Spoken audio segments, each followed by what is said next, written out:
Comment répondre efficacement aux conséquences de la crise dans le nord-ouest et le sud-ouest sur les personnes vulnérables victimes de viols et de divers abus?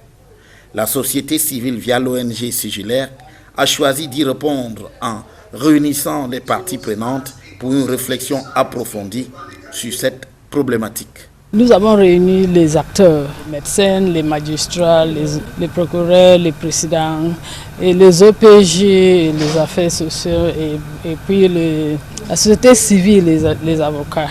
S'ils peuvent trouver une entente de travailler ensemble pour donner justice à ces enfants, à ces femmes-là, qui sont un peu éparpillés partout, ils sont violés partout, comme ils sont dans une situation vulnérable, ils n'arrivent pas à avoir accès à la santé et à la justice.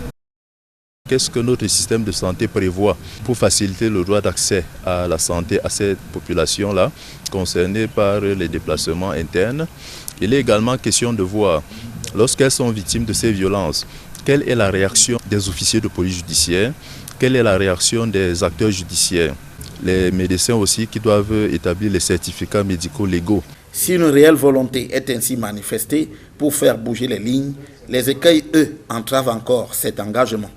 L'un des écueils, c'est la célérité dans la procédure pour pouvoir qualifier les plaintes du patient, la plainte de viol.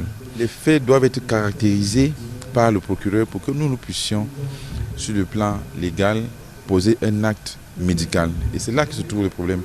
Pourtant, dans une approche qui se veut pratique, quelques solutions sont envisagées pour faire face au difficile sort des victimes.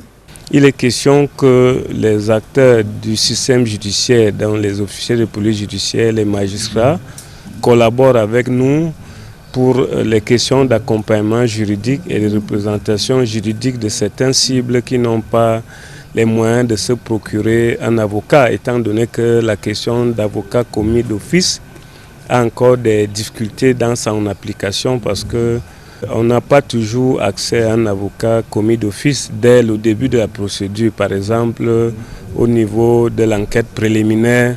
Au total, le Cameroun enregistre 983 000 déplacés internes suite à la crise dans le nord-ouest et le sud-ouest, ce qui a fait exploser le chiffre des violences faites aux femmes et aux jeunes filles.